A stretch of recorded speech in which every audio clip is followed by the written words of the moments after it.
fantastic place, isn't it? Wonderful. Yeah. New Labour, with a stonking majority, launched Sure Start when they took power, a network of services to help parents with young kids starting in disadvantaged neighbourhoods. Labour today said they would build on its legacy and put £500 million into new Best Start family hubs. So the Conservatives cut a side through the previous government's, Labour government's Sure Start programme, and I want to make sure that in every community parents have got access to high quality support, because I know that parenting can be hard regardless of background, and the earlier we can support parents, the earlier we can support children. In the last few weeks, the current government's faced huge criticism from opposition and its own backbenchers alike, forced to row back on welfare reforms that were supposed to save billions. And with the fertility rate at its lowest since records began, Bridget Phillipson has said she wants more people to have children, and yet no hard promise to scrap the two-child benefit cap.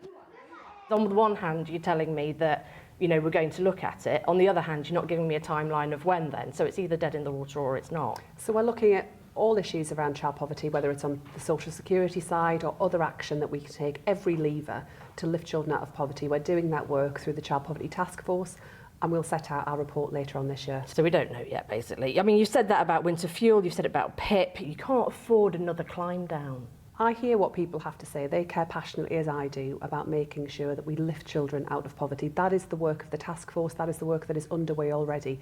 And I know colleagues and families and parents across the country really welcomed the announcement around free school meals expansion. That is the difference a Labour government makes. You would not be getting that with a Conservative or a Reform government. Most voters think that this Labour government is as chaotic as the Tories. The polls are also showing that Reform would win right now. You've been given a chance. You're screwing it up. So we've had a year. There's a lot more to do. I completely acknowledge that. I understand the frustration of voters about how we deliver that change and deliver it fast.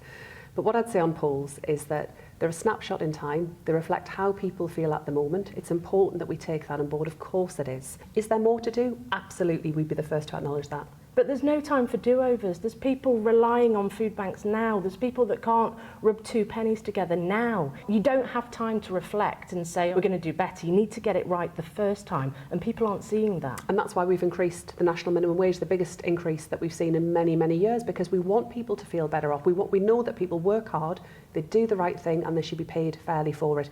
Well, let's pick that up then. You said that you want more young people to have more babies after a plummet in the birth rate. But families are burnt out, they can't make ends meet, they're relying on food banks, they can't afford housing, childcare's extortionate. People are thinking, are you for real?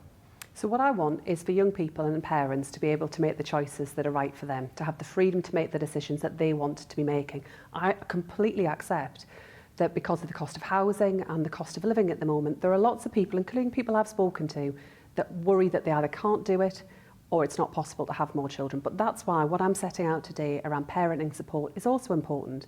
The Shadow Chancellor, meanwhile, sticking to the Conservative position that benefit costs should be kept as low as possible. We think that it's important that when people have to take that decision about whether they can have a larger family, those that are not on benefits have to work out how they can afford that, and we think that that approach should be the same for those on benefits.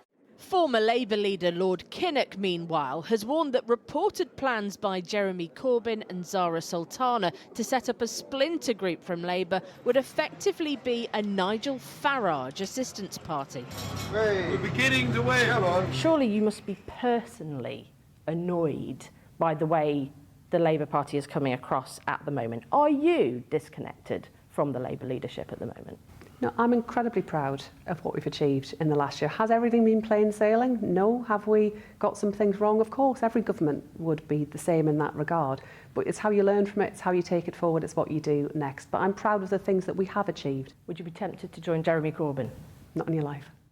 Just like in Tony Blair's day, the current government was voted in on a landslide, and yet, despite resurrecting some of New Labour's old policies, it seems to be proving more difficult for this 2.0 version to make its mark.